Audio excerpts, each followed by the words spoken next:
हो गया। देखिए बच्चे, बात करेंगे हम बिजनेस इन्वायरमेंट की कि बिजनेस इन्वायरमेंट है क्या। बच्चे, बिजनेस इन्वायरमेंट का मतलब हुआ टोटल फैक्टर विच या फैक्टर्स विच इन्फ्लुएंस बिजनेस, वो सारे फैक्टर का सम टोटल जो आपके बिजनेस को अफेक्ट करते हैं, either be under the control of the organisation, या तो वो आपके कंट्रोल में हो, ऑर्गेनाइजेशन के कंट्रोल में हो, या कंट्रोल से बाहर हो। कंट्रोल से क्या हो, बाहर हो। आपके कंट्रोल के अंदर भी हो सकता है ऐसा फैक्टर जो आपके बिजनेस को अफेक्ट करता हो, और ऐसा फैक्टर जो आपके बिजनेस से के कंट्रोल से बाहर हो। उन सब का सम क्या कहलाएगा, business environment. Without the study of the business environment no business can get success. बिना आप इन्वायरमेंट की स्टडी के क्या नहीं कर सकते, बिजनेस के सक्सेस का कोई चांस नहीं है। सबसे इंपॉर्टेंट जो चीज़ है कि कोई भी जब आप बिजनेस स्टार्ट करते हो तो वो सारे फैक्टर आपको स्टडी करना चाहिए कि जो आपके बिजनेस को अफेक्ट करता है। सबसे एक छोटा सा एग्जांपल, सबसे पहले आपको ये पता लगाना पड़ता है कि आपके कॉम्पिटिटर कौन है ना। कॉम्पिटिटर का साइज क्या है, उसका इन्फ्लुएंस कितना है, मार्केट पे उसका कंट्रोल कितना है। जब तक आपको अपने कॉम्पिटिटर के बारे में नहीं पता होगा, आप कभी भी अपने बिजनेस के अंदर अच्छी पॉलिसीज प्लानिंग कर ही नहीं सकते और मार्केट शेयर को कभी बढ़ा ही नहीं सकते। तो अगर आपको बिजनेस इन्वायरमेंट के अंदर स्टडी अगर आपने कंपटीटर के बारे में कर ली, क्योंकि हर किसी का कोई ना कोई वीकनेस होता है जिसे हम स्वेट एनालिसिस कहते हैं। स्वेट मतलब आपको अपनी स्ट्रेंथ पता होनी चाहिए कि आपकी स्ट्रेंथ क्या है, दूसरी आपकी वीकनेस आपको पता होनी चाहिए, और सामने वाले की भी पता होनी चाहिए। तभी जाके आप उस पर अटैक कर सकते हो, उसके कस्टमर्स को अपनी तरफ ला सकते हो। अपॉर्चुनिटी पता होनी चाहिए कि आपको फ्यूचर में कितना ग्रोथ की अपॉर्चुनिटी है, और थ्रेट भी पता होना चाहिए कि आपको किससे डर है। ये जब तक आप इसकी स्टडी नहीं करोगे, जब तक आप किसी भी ऑर्गेनाइजेशन को सक्सेस की तरफ नहीं ले जा सकते। तो बिजनेस इन्वायरमेंट कुछ नहीं है, सारे factor either be under the control of the organization or not under the control of the organization is called business environment. Clear. Business environment के हम तो यहाँ चैप्टर में क्या करने वाले हैं, फीचर्स पढ़ने वाले हैं। पहला features, it is complex process. Complex process, ये बहुत ही कॉम्प्लेक्स प्रोसेस है बच्चे। इतना आसान नहीं है जितना बोलना कि आप इसकी स्टडी कर लोगे, और इतने सारी चीज़ें हैं कि आप कुछ भी कर लो, कुछ ना कुछ आपसे छूट ही जाता है। क्योंकि प्लानिंग जो होती है, या जब भी हम मैनेजमेंट की बात करते हैं, तो ये परफेक्ट साइंस नहीं है, ये सेमी साइंस है। और इसमें आप कितनी भी सोच ले, आप कितना भी प्लानिंग कर ले, कितनी भी मैनेजमेंट कर ले, आपको सक्सेस की गारंटी नहीं है। तो आप, ये बहुत ही कॉम्प्लेक्स है, मेंटल प्रोसेस है, और इसको सोचना, समझना और इसकी स्टडी करना इतना आसान काम नहीं है, क्योंकि इन बहुत सारे फैक्टर्स पे डिपेंड करता है। दूसरा इसका फीचर है, it is dynamic in nature. Dynamic in nature, dynamic in nature का मतलब ये क्या है बच्चे, चेंज होता रहता है, और यही इसको सबसे खतरनाक बनाता है। आज आपका कॉम्पिटिटर कुछ और प्लानिंग कर रहा है, कुछ और पॉलिसी बना रहा है, और आपने अपनी पॉलिसी उसके हिसाब से बनाई। अब पता नहीं कल वो अपनी पॉलिसी चेंज कर दे, है ना। जैसे कि आपने एक केस स्टडी होगा कि जैसे मान लो एक साड़ी की दुकान है ना, आपकी साड़ी की दुकान भी है और सामने भी एक साड़ी की दुकान है। जो सामने वाला आपका कॉम्पिटिटर था, उसके बाद मार्केट शेयर बहुत था, लेकिन धीरे धीरे क्या हुआ कि उसने अपनी पॉलिसीज़ में चेंज किया, उसकी डिमांड कम होने लगी, उसकी प्लानिंग सही नहीं इम्प्लीमेंट हो रही थी, और इसका फ़ायदा उठा के आपने क्या सोचा कि भाई इसकी सेल कम हो रही है तो इसके कस्टमर को अपनी तरफ शिफ्ट किया जाए। तो आपने ऑफ़र निकाला, बहुत सारे ऑफ़र निकाले, अपने अपने दुकानों को डेकोरेट किया, सामान बहुत अच्छी क्वालिटी का रखा। फिर अचानक से क्या होता है कि इसका बेटा अमेरिका से आता है और उसने पूरे बिजनेस को टेक ओवर किया, और टेक ओवर करके इसने इसका पूरा रूपरेखा ही बदल दिया, और इसने तुम्हारे ऑफ़र के बदले एक काउंटर ऑफ़र दिया जो कि तुम्हारे से भी अच्छा था, ने डेकोरेट बहुत अच्छा किया, इसने अपने प्रोडक्ट को बहुत अच्छा लॉन्च किया, उसके बाद दुकान के अंदर जो ऑफ़र लाना चाहिए था कस्टमर सेटिस्फेक्शन पे इसने बहुत अच्छा काम किया, और आपकी पॉलिसी धरी की धरी रह गई। तो आपको हमेशा क्या करना है, चेंज करना है according to the environment, according to the competitor, according to the social environment, technological environment, political environment, किसी भी तरह से जो भी चेंज आ रहा है आपको अडॉप्ट करना है, चेंज के साथ साथ आपको अपने आप को बदलना है। इंटरडिपेंडेंस, इसमें एक फैक्टर दूसरे फैक्टर पे डिपेंड करता है। जैसे देश का जो लीगल इन्वायरमेंट है, लीगल इन्वायरमेंट मतलब देश के अंदर जो कानून है वो डिपेंड करता है देश की पॉलिटिकल सिचुएशन पे। जब पॉलिटिकल पार्टी बदलती हैं तो हर पॉलिटिकल पार्टी की एक अपनी सोच होती है, एक अपना एजेंडा होता है, इसके हिसाब से वो लॉज भी देश के बदलते हैं, है ना। और पॉलिटिकल सिचुएशन बदलेगा तो इकोनॉमिक कंडीशन भी बदलेगी, इकोनॉमिक इन्वायरमेंट भी बदलेगा, देश की सरकार आएगी, पॉलिसीज़ बनाएगी, पॉलिसीज़ हो सकता है कि वो ख़राब बनाए और इकोनॉमिक कंडीशन ख़राब हो जाए, या ऐसा भी हो सकता है कि वो पॉलिसी बहुत अच्छा बनाए और इकोनॉमिक कंडीशन क्या हो जाए, सही हो जाए।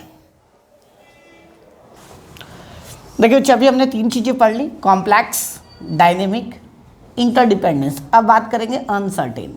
बच्चे किसी भी बिजनेस इन्वायरमेंट को प्रिडिक्ट करना इतना आसान नहीं है, ये अनसर्टेन होता है। आप प्लान कुछ और कर रहे हो, अचानक से चेंज कुछ और हो जाएगा, तो अनसर्टेनिटी बहुत होती है किसी भी बिजनेस इन्वायरमेंट की स्टडी में। अगर आप प्रिडिक्ट परफेक्टली कर लोगे, 100% कर लोगे, तो आपका प्लानिंग भी 100% पास होगा, लेकिन ऐसा होता नहीं है। आप सोच कुछ और रहे हैं और हो कभी कुछ और जाता है, क्योंकि आप सामने वाले को अंदाज़ा लगा सकते हैं उसके बिहेवियर में, क्योंकि इन्वायरमेंट में आपके कंट्रोल में बहुत कम हिस्सा है और एक्सटर्नल फोर्सेस के पास बहुत सारा है। तो आप कितना भी अंदाज़ा लगा लें, परफेक्ट 100% कभी भी आप प्रिडिक्ट इन्वायरमेंट को नहीं कर सकते।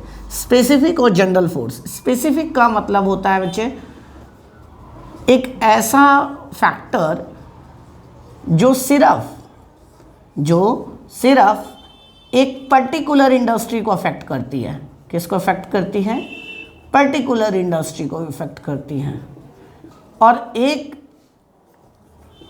ऐसा फैक्टर जिसे हम जनरल फैक्टर कहते हैं, जो हर किसी को अफेक्ट कर रही है। हर किसी को मतलब डिफरेंट टाइप्स के, जितने भी टाइप्स की इंडस्ट्री हैं, हर तरह की इंडस्ट्रीज को जो अफेक्ट करेंगी उसे क्या कहेंगे? General factor. स्पेसिफिक फैक्टर कौन सा फैक्टर होगा? जो एक पर्टिकुलर इंडस्ट्री को क्या करेगी? अफेक्ट करेगी। जैसे कि मान लो सरकार ने यहाँ पे वाइन बैन कर दिया या शराब बंद कर दिया, तो सिर्फ शराब बंद किया है तो क्या हुआ? सिर्फ अल्कोहल की इंडस्ट्री अफेक्ट होगी, ना कि टॉय की इंडस्ट्री, इलेक्ट्रॉनिक्स की इंडस्ट्री। और जनरल फैक्टर में जैसे सरकार ने रेपो रेट बढ़ा दिया, इंटरेस्ट रेट बढ़ा दिया, तो इससे जितनी भी तरह की इंडस्ट्रीज हैं सब अफेक्ट होंगी, क्योंकि सब कहीं ना कहीं किसी ना किसी तरह से फाइनेंस या लोन लेते हैं। तो अगर रेपो रेट बढ़ेगा तो हर तरह की इंडस्ट्रीज को क्या करेगा? अफेक्ट करेगा। तो क्या क्या हो गया बच्चे? पहला कॉम्प्लेक्स, ये बहुत कॉम्प्लेक्स प्रोसेस है, इसको समझना बहुत मुश्किल है, इतनी आसानी से ये समझ में नहीं आता। दूसरा डायनेमिक है, ये समय समय पे क्या होता रहेगा? चेंज होता रहेगा।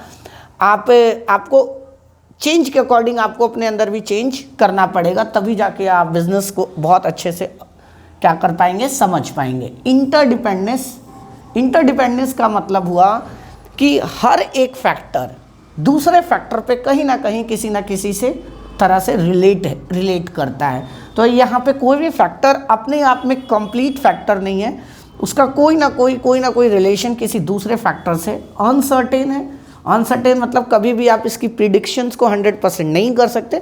ये लगभग सेम है, डायनेमिक और अनसर्टेन, तो कंफ्यूज मत होना, बारीक सा फ़र्क है। डायनेमिक मतलब चेंज होता रहता है, और अनसर्टेन मतलब कि जो आप प्रिडिक्ट कर रहे हो उसके हिसाब से हो या ना हो। इट में भी कि वो उसी हिसाब से हो जाए जैसा आपने प्रिडिक्ट किया, और ऐसा भी हो सकता है कि जैसा आपने प्रिडिक्ट किया वैसा वो ना हो। और स्पेसिफिक और जनरल फोर्सेस का मतलब होता है स्पेसिफिक वो फोर्स जो एक पर्टिकुलर इंडस्ट्री को अफेक्ट करती हैं, राइट। और जनरल फैक्टर वो होता है जो किसी एक पर्टिकुलर इंडस्ट्री को अफेक्ट ना करके ओवरऑल सबको अफेक्ट करती है, that is called repo rate, interest rate, है ना। या सरकार ने कंपनी लॉ बदल दिया, रजिस्ट्रेशन का प्रोसेस बदल दिया, कंपनी के रजिस्ट्रेशन का प्रोसेस बदल दिया, है ना, लाइसेंसिंग प्रोसेस बदल दिया। तो इस तरह की जो चीज़ें होती हैं वो सभी बिजनेसेस को क्या करती हैं, अफेक्ट करती हैं। देखिए बच्चे, अब हम बात करेंगे इंपॉर्टेंस का। फीचर हमने पढ़ लिया था 5, आपको 5 याद करना है अगर क्वेश्चन आएगा। इसमें वैसे भी केस स्टडी आएगा बच्चे, और केस स्टडी जो होगा वो थोड़ा सा टिपिकल होगा। मैं कोई वीडियो बनाऊंगा जिसमें सारे case study chapter wise solve करके दिखाऊंगा आपको 2-3।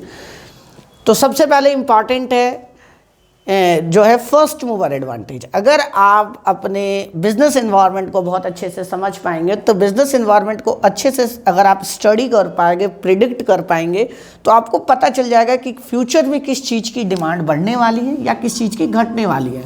अगर आपको ये पता लग गया कि फ्यूचर में किसी चीज़ की डिमांड बढ़ने वाली है ना, इन फ्यूचर, वो प्रिडिक्शन आप स्टडी करोगे तभी कर पाओगे इन्वायरमेंट की। बिना इन्वायरमेंट की स्टडी के आप प्रिडिक्ट नहीं कर पाओगे। तो किसी चीज़ की डिमांड मान लो बढ़ने वाली है, तो आप आज से अभी से प्लानिंग करना शुरू कर दोगे। और जब आप आज से अभी से प्लानिंग करना शुरू कर दोगे तो आपका क्या होगा, आपको फर्स्ट मूवर एडवांटेज मिलेगा और आप उस इंडस्ट्री में टॉप लीडर होंगे। जैसे कि बहुत सारे एग्जांपल्स हैं, जैसे अर्बन क्लैप कंपनी। इससे पहले किसी ने सोचा था कि आप ऐप के थ्रू बार्बर को बुला सकते हो, ब्यूटिशियंस को बुला सकते हो, प्लम्बर को बुला सकते हो, है ना, आपका एसी रिपेयर करने वाला आ सकता है। तो अर्बन क्लैप कंपनी ने देखा कि शहरों में बहुत सारी लोगों को बड़ी सारी समस्याएं होती हैं चीज़ों को ढूंढने में। तो उसने क्या किया, एक प्लेटफॉर्म बनाया और उस प्लेटफॉर्म में सभी सर्विस प्रोवाइडर को जोड़ा और कस्टमर्स को जोड़ा। तो ये प्लेटफॉर्म ही तो है, और क्या, एक सिस्टम है। ऐप के थ्रू वो किसी को ज़रूरत है तो वो प्लम्बर बुक कर सकता है, किसी को ज़रूरत है तो कारपेंटर बुक कर सकता है, और कारपेंटर उसके घर पे आ जाएगा। तो अर्बन क्लैप ने ऐसा इंडिया में करने वाली कंपनी पहली बनी। इससे पहले वर्ल्ड में तो बहुत सारी कंपनियाँ, लेकिन इंडिया में करने वाली ऐसी है। तो इसको फर्स्ट मूवर एडवांटेज कहते हैं। वो कंपनी हमेशा आगे रहेगी, बाकी कंपनियाँ आ भी जाएंगी तो भी उससे आगे रहेगी। ओयो रूम्स ने क्या किया, रूम का एक बहुत बड़ा डाटाबेस बनाया होटल्स का, और उसके बेस पे आप आसानी से बुक कर सकते हो। ओला, ऊबर, वैसे तो ऊबर वर्ल्ड की सबसे बड़ी कंपनी है, तो हमेशा आगे रहेगी। चाहे ओला इसको आके compete कर सकती है, लेकिन ऊबर के बराबर कभी नहीं आ सकती, क्योंकि ऊबर क्या है, फर्स्ट मूवर एडवांटेज है। ऐसा कंसेप्ट लाने वाला, बाइक बनाने वाला पहला हार्ली डेविडसन। तो जब भी कोई कंपनी कस्टमर्स की फ्यूचर्स की नीड को समझकर अपने प्रोडक्ट को डिज़ाइन करती है, उसे हम क्या कहते हैं, फर्स्ट मूवर एडवांटेज। और आप अगर बिजनेस इन्वायरमेंट को बहुत अच्छे से स्टडी करोगे तो आपको ये फर्स्ट मूवर एडवांटेज मिलेगा, और कंपनी किसी भी मार्केट में आपका मार्केट शेयर सबसे ज़्यादा होगा। वार्निंग सिग्नल, आप स्टडी करोगे तो आपके लिए वार्निंग सिग्नल बताता है कि ऑर्गेनाइजेशन किसी डेंजर में आने वाला है, किसी तरीके से उसको रिसेशन का सामना करने वाला है ना, इंसॉल्वेंट होने वाला है, उसके सेल्स में कमी आने वाली है। तो वार्निंग सिग्नल बता देगा। जैसे कि बहुत सारी कंपनियां जो हैं, ऑटो में आप देख लो, ऑटो में अगर आप ऑटो इंडस्ट्री में देख लोगे तो मारुति सुजुकी का शेयर मार्केट का लगातार गिर रहा है as comparison to another company, और टाटा हमेशा बढ़ रहा है। तो ऐसा क्या हो रहा है कि मारुति सुजुकी की कारें कम बिक रही हैं और टाटा की कारें ज़्यादा बिक रही हैं? तो मारुति सुजुकी अगर स्टडी करेगा कि उसका जो कॉम्पिटिटर है टाटा, वो ऐसा क्या कर रहा है उससे आगे निकलने के लिए, तो वार्निंग सिग्नल, इन्वायरमेंट की स्टडी करने से वो पता लगा सकता है कि आने वाले टाइम में उसकी डिमांड कम होने का कारण क्या है, और उसको वो ठीक करेगा तो वो बच जाएगा, compete कर पाएगा, और compete कर पाएगा तो उसका मार्केट शेयर बना रहेगा। कॉपिंग विद रैपिड चेंज, कॉपिंग का मतलब होता है अडॉप्टेशन। जितना जल्दी जल्दी इन्वायरमेंट बदल रहा है, बिजनेस में डिमांड बदल रही है, चीज़ों के प्रोडक्ट, नए नए तरह के प्रोडक्ट कस्टमर्स के द्वारा मांगा जा रहा है, तो आपको भी अपने अंदर उसी हिसाब से क्या करना पड़ेगा, चेंज करना पड़ेगा।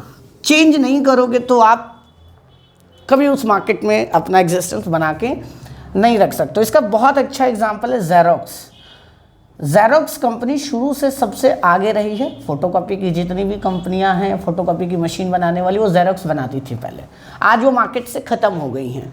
कोडेक कैमरा, कोडेक ने क्या किया, अपने आप को चेंज नहीं किया, तो आज क्या है, एग्जिस्टेंस ख़त्म हो गई है उसकी, क्योंकि उसको पता नहीं था कि भैया, ये हमेशा ये मान के चल रहा था कोडेक की हमेशा रील वाली कैमरा आएंगी और उसमें डालेंगे और फ़ोटो खींचेंगे। आज तो आपका क्या आ गया है, सिम वाला आ गया है, एसडी कार्ड वाला आ गया है, इंटरनल मेमोरी वाले कैमरे आ गए हैं। तो कोडेक का काम बिजनेस बिल्कुल ख़त्म हो गया, क्योंकि उसने अपने आप को चेंज नहीं किया। तो आप अपने आप को अगर एनवायरनमेंट के साथ चेंज नहीं करेंगे तो ऑर्गेनाइजेशन आपकी धीरे धीरे क्या हो जाएगी, ख़त्म हो जाएगी। तो आपको चेंज करने में ये मदद करता है, आपको अपनी कमियां बताने में ये आपकी मदद करता है, जिसकी वजह से आप कभी भी फेलियर की तरफ नहीं जाते। असिस्टिंग इन पॉलिसी फॉर्मेशंस, आपको क्या पॉलिसी बनानी है, अपने प्रोडक्ट की सेल कैसे बढ़ानी है, कॉस्ट कैसे कम करनी है, कहाँ से आप इंपोर्ट करेंगे तो आपको सस्ता पड़ेगा, है ना, किस जगह आप प्रोडक्शन करोगे तो आपको कम पड़ेगा। इस तरह में आपको पॉलिसीज़ बनाने में आपकी मदद करता है। तो अगर आप पॉलिटिकल, जैसे बहुत सारे स्टेट्स हैं जहाँ की पॉलिटिकल कंडीशंस ख़राब हैं, तो वहाँ पे बड़े बड़े बिजनेसमैन नहीं जाना चाहते हैं।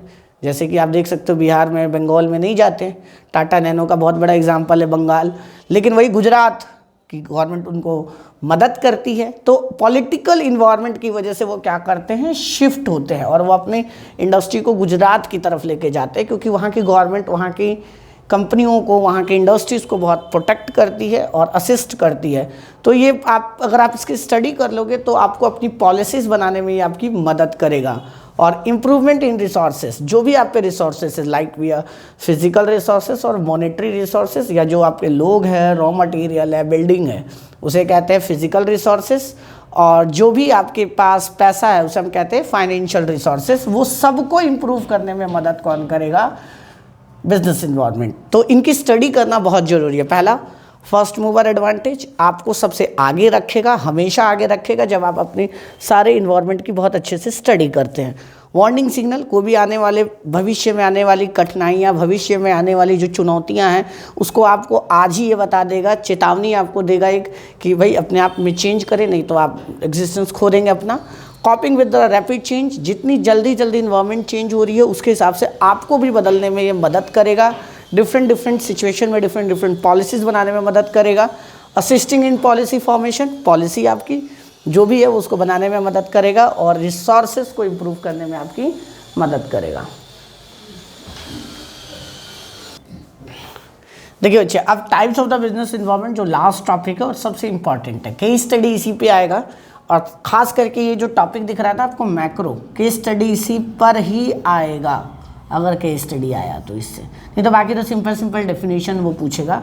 तो ये बहुत इंपॉर्टेंट है, ध्यान रखना ये वाला जो हिस्सा है आपके लिए मैक्रो वाला, तो इसको बहुत ध्यान से समझना। और आपको हिंट पहली लाइन में ही मिल जाएगा कि ये कौन सा इन्वायरमेंट है। तो सबसे पहले हम बात करेंगे बिजनेस इन्वायरमेंट के दो तरह होते हैं। एक होता है इंटरनल, रेयर कभी कभी शायद ही कभी पूछा गया हो। इंटरनल जो कि ऑर्गेनाइजेशन के कंट्रोल में हो, क्या किस में हो, कंट्रोल में हो, किसके, ऑर्गेनाइजेशन के। एक्सटर्नल जो कंट्रोल में ना हो, जो किसी भी ऑर्गेनाइजेशन के कंट्रोल में नहीं होता है, उसे क्या कहते हैं, एक्सटर्नल इन्वायरमेंट। एक्सटर्नल में दो है, माइक्रो बहुत छोटे लेवल पे जो बात करेगा और मैक्रो जो बड़े लेवल पे। देखो किसी भी ऑर्गेनाइजेशन की जो सबसे इम्पॉर्टेंट स्टडी होती है उसके अपने कस्टमर्स के बारे में, और कस्टमर किसी का नहीं है। कस्टमर आज किसी कंपनी के पास है, कल किसी और प्रोडक्ट को यूज़ कर रहा है। तो आपको अपने कस्टमर्स को बारे में समझना बहुत ज़रूरी है, इनकी साइकोलॉजी को समझना, इनकी नीड को समझना, ये किस तरह का प्रोडक्ट चाहते हैं, इनकी साइकोलॉजी, मेंटल कंडीशन क्या है, वो क्या चाहते हैं आपसे। कस्टमर सेटिस्फैक्शन पे बहुत ध्यान देना। अगर कस्टमर आपसे सेटिस्फाई नहीं हुआ तो क्या होगा, वो आपके प्रोडक्ट को शिफ्ट कर देगा किसी दूसरे प्रोडक्ट से। तो कस्टमर की स्टडी करना, कस्टमर के बारे में जानना माइक्रो होता है। सप्लायर बहुत इंपॉर्टेंट रोल प्ले करता है क्योंकि आपको ये प्रोडक्ट देता है। तो सप्लायर मतलब रॉ मटेरियल के सप्लायर्स कितने हैं, नंबर्स ऑफ सप्लायर्स।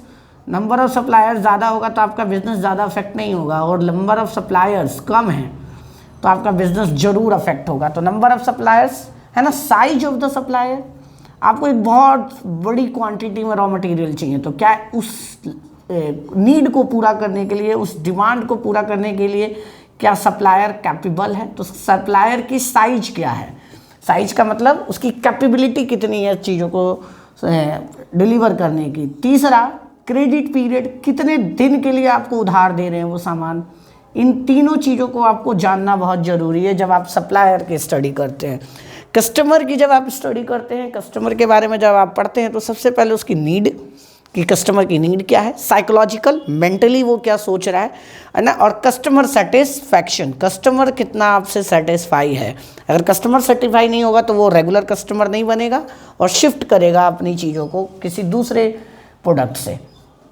और नंबर ऑफ सप्लायर्स, कितने सप्लायर्स हैं, सप्लायर्स अगर ज़्यादा मात्रा में है तो आपको चिंता की कोई बात नहीं है, लेकिन सप्लायर कुछ ही मात्रा में है और वो भी आपसे छोड़ के आपको चले जाए, आपको सामान देने से मना कर दे, तो आपका प्रोडक्शन अफेक्ट हो सकता है। सप्लायर का साइज क्या है, अगर आपने मान लो कोई बहुत बड़ा ऑर्डर लिया तो क्या वो रॉ मटेरियल सप्लाई करने वाला सप्लायर है मार्केट में उतनी बड़ी डिमांड को पूरा करने के लिए। तो साइज ऑफ सप्लायर बहुत इंपॉर्टेंट है। और क्रेडिट पीरियड, कितने समय के लिए आपको उधार मिल रहा है। लंबा समय अगर आपको उधार के लिए मिल रहा है तो आप बहुत आसानी से बिजनेस कर पाएंगे, और कैश में अगर आपको सामान खरीदना पड़ रहा है तो ये दिक्कत वाली बात है। अगला है बच्चे कॉम्पिटिटर, आपके कॉम्पिटिटर कितने बड़े हैं, कॉम्पिटिटर का साइज, राइट, कॉम्पिटिटर का साइज। दूसरा, कॉम्पिटिटर के प्रोडक्ट में और आपके प्रोडक्ट में क्या डिफरेंट है, ये आपको पता होना चाहिए, है ना। कॉम्पिटिटर की वीकनेस आपको पता होनी चाहिए, है ना, वीकनेस, और कॉम्पिटिटर की स्ट्रेंथ भी आपको पता होनी चाहिए। कि तो क्या क्या पता होना चाहिए, कॉम्पिटिटर का साइज, उसकी स्टडी करो कि कॉम्पिटिटर कितना बड़ा है, क्या हम उससे लड़ पाएंगे, क्या हम उसके कस्टमर को अपनी तरफ शिफ्ट कर पाएंगे, और कॉम्पिटिटर के प्रोडक्ट किस क्वालिटी के हैं, क्या उस क्वालिटी का प्रोडक्ट हमारा है, क्या हमारा प्रोडक्ट उसके प्रोडक्ट को compete कर सकता है। और कॉम्पिटिटर का क्या, वीकनेस पता होना बहुत ज़रूरी है, तभी आप उस पर अटैक करके उसके कस्टमर्स को अपनी तरफ शिफ्ट करोगे। और चौथा, उसकी स्ट्रेंथ क्या है, उसकी ताकत क्या है, और क्यों वो अब तक मार्केट में बना हुआ है, उसकी स्टडी भी करना बहुत ज़रूरी है। तो माइक्रो लेवल पे कितने लोग हो गए,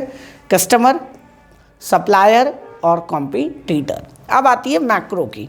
मैक्रो में सबसे इंपॉर्टेंट है इकोनॉमिक कंडीशन। इकोनॉमिक कंडीशन में आपके देश में इंटरेस्ट रेट क्या है ना, रेपो रेट क्या है, इन्फ्लेशन क्या है, महंगाई, है ना, इंटरेस्ट क्या, ब्याज, अगर वो लोन लेने जा रहा है कोई कंपनी तो उसको कितने रेट ऑफ इंटरेस्ट पे ब्याज मिल रहा है। कम रेट ऑफ इंटरेस्ट पे अगर उसे लोन मिल रहा है तो वो आपकी इकोनॉमी में ज़्यादा इन्वेस्ट करेगा, मतलब वो आपकी इकोनॉमी से पैसा लेगा। और इकोनॉमिक कंडीशन पे क्या डिपेंड करेगा, बिजनेस डिपेंड करेगा। तो बिजनेस पूरा का पूरा किस पे डिपेंड करता है, इकोनॉमी। जिस देश में महंगाई ज़्यादा हो गया, इंटरेस्ट रेट ज़्यादा होगा, वहाँ बिजनेस का सर्वाइव होना बहुत मुश्किल होगा। क्योंकि जब भी हम कोई प्रोडक्ट बनाते हैं तो दो तरह का कॉस्ट होता है, एक तो होता है उसको प्रोडक्शन कॉस्ट, एक होता है फाइनेंस कॉस्ट, राइट, तीसरा सेलिंग कॉस्ट भी होता है।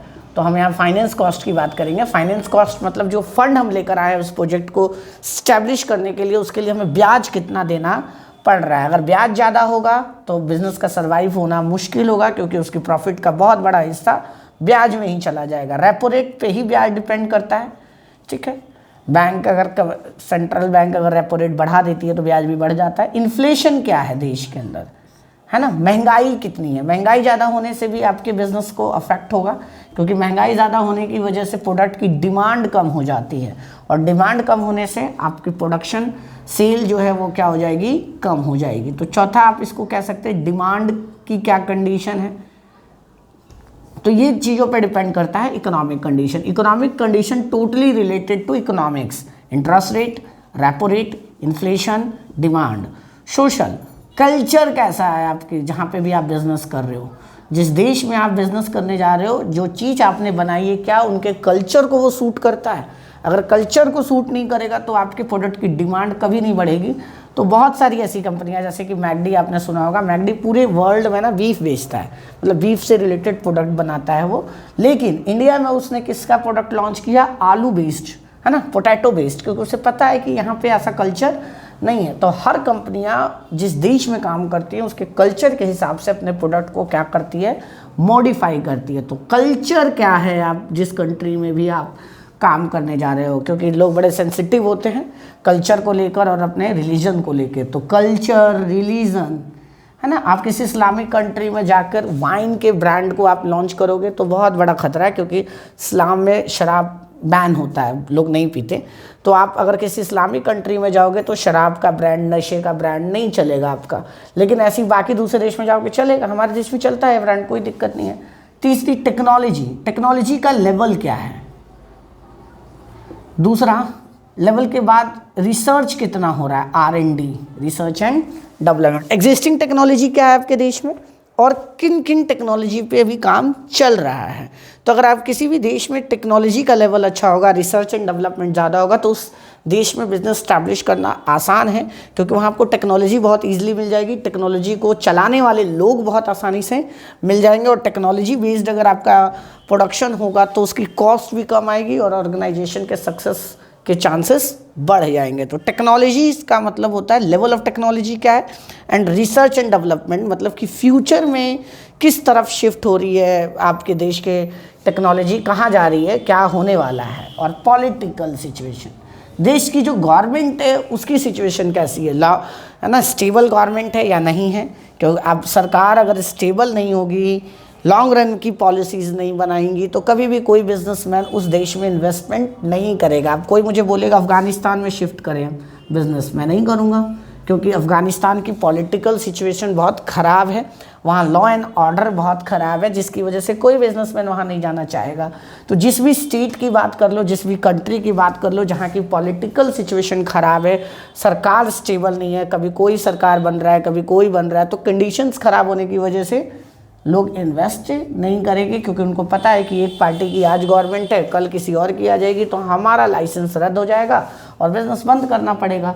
लीगल सिचुएशन कैसा है बच्चे, लॉ जो होता है ना, कई बार लॉ जो है वो लोगों को परेशान भी करता है। तो आपके देश का जो लीगल कंडीशन है, कई लॉज जो है परेशानी का कारण बनती हैं बिजनेसमैन के लिए, बेमतलब के लॉज है ना, फालतू के लॉज जो कि बर्डन क्रिएट करती है किसी भी देश की सरकार के ऊपर, उससे क्या होगा, ऑर्गेनाइजेशन को नुकसान होगा। तो लीगल कंडीशन आपके देश की कैसी है उस पर डिपेंड करता है कि आपका बिजनेस इन्वायरमेंट कैसा होगा। तो लीगल कंडीशंस क्या क्या बताया आपको मैंने, इकोनॉमिकल कंडीशन जो देश की इकोनॉमिक कंडीशन पे डिपेंड करती हैं, सोशल जो वहाँ के कल्चर और रिलीजन पे डिपेंड करती हैं, टेक्नोलॉजी का लेवल, पॉलिटिकल पे केस स्टडी बहुत आता है, लीगल पे केस स्टडी बहुत आता है, इकोनॉमिक पे केस स्टडी बहुत आता है। तो ये तीन चीज़ें हैं, क्या क्या बताया मैंने आपको जिस पे केस स्टडी आता है, पॉलिटिकल, लीगल, सरकार ने कोई कानून चेंज कर दिया, आपका पूरा बिजनेस ही अफेक्ट हो जाएगा। मैंने कोई शराब की फैक्ट्री लगाई दिल्ली में और सरकार ने बैन कर दिया, लॉ बना दिया कुछ नया, तो ये डिपेंड करेगा कि आपका पूरा बिजनेस ही स्पॉइल हो जाएगा इससे। और इकोनॉमिक का सबसे ज़्यादा असर पड़ता है, तो इकोनॉमिक कंडीशन पे केस स्टडी सबसे ज़्यादा आती है। अब बात करते हैं इंटरनल जो ऑर्गेनाइजेशन के कंट्रोल में है, प्रोडक्शन मेथड क्या है आपका, है ना। अगर आप ज़्यादा हाईटेक, रोबोटिक और टेक्नोलॉजी बेस्ड काम करते हैं तो आपको फ़ायदा होगा उससे। प्रोडक्शन की कैपेसिटी क्या है आपकी, कितना आप प्रोडक्ट बना सकते हैं, है ना। सेल तो तब करेंगे ना जब आप प्रोडक्ट बनाएंगे, तो प्रोडक्शन सेल बढ़ाने से कुछ नहीं होगा, सेल के साथ साथ आपको प्रोडक्शन भी बढ़ाना पड़ेगा। ऑर्गेनाइजेशन का स्ट्रक्चर क्या है, फंक्शनल है, डिविजनल है ना, डिसेंट्रलाइजेशन है कि नहीं है ना, किस तरह के लोग हैं, एमडी क्या है, बोर्ड ऑफ डायरेक्टर की क्वालिफिकेशंस और बोर्ड ऑफ डायरेक्टर का एक्सपीरियंस क्या है, और आपका ऑब्जेक्टिव क्या है, फ्यूचर में आप कहाँ जाना चाहते हैं, इन सब पर डिपेंड करता है बिजनेस इन्वायरमेंट। बस ये आज इतना ही।